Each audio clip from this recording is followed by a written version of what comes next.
In my country, wars have ended, but peace has never come. Who pulled the trigger?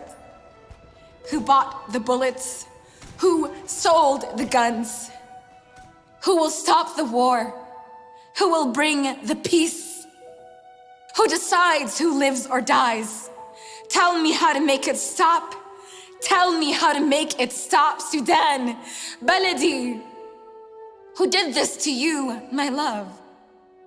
My country, can you hear me? My country, can you hear me? In the closing weeks of 2018, Sudan seemed on the brink of a new era. The populace, long stifled under President Omar Bashir's oppressive reign, rallied for change. But today, the hopeful symphony of democratic chants is overshadowed by the cacophony of conflict. Two former allies, General Abdel Fattah al-Burhan and Mohammed Hamdan Dagalo, better known as Hemeti, are now embroiled in a bitter power struggle, leaving the nation's future hanging precariously in the balance. Sudan's political tapestry is intricately woven with military coups. Since its emancipation from Anglo-Egyptian dominion, the nation has been a revolving door for leaders, each ousted by military machinations. The SAF, a cornerstone of Sudan's power dynamics, has been a pivotal player, orchestrating coups like the one led by Abdullah Khalil in 1958. Bashir's regime, starting in the late 1980s, brought a nuanced strategy to this volatile mix. Recognizing the fickle nature of power in Sudan, he fortified his position by cultivating multiple pillars of support, ensuring none grew too dominant. This led to his alliance with the Janjaweed militia, especially its formidable leader, Hemeti. As southern Sudan and later Darfur became battlegrounds, Bashir's reliance on the SAF and the Janjaweed intensified. The latter, under Hemeti's leadership, was formalized as the Rapid Support Forces, RSF, in 2013. Hemeti's ascendancy was nothing short of meteoric, from a militia leader to Bashir's right-hand man, often dubbed as My Protection.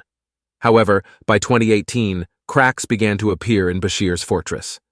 Economic downturns, exacerbated by the secession of oil-rich South Sudan in 2011, coupled with a disproportionate national budget allocation to security forces, ignited a powder keg of civil unrest.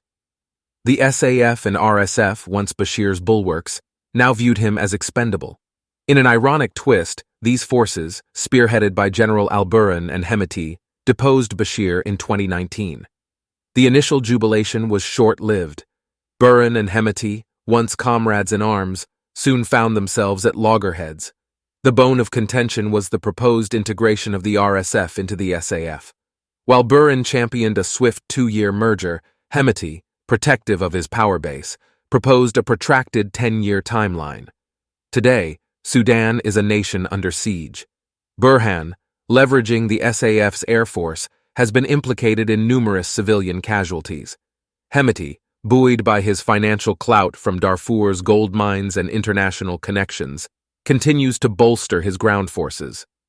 The result is a devastating conflict, with civilians caught in the crossfire. The international community, once optimistic about Sudan's democratic trajectory, now watches with growing alarm. The power tussle between Burhan and Hemeti not only jeopardizes Sudan's democratic aspirations, but also threatens regional stability. The stakes are high, and the outcome remains uncertain. The tragedy of Sudan underscores a harsh reality. Personal ambitions and unchecked power can derail even the most promising journeys towards democracy.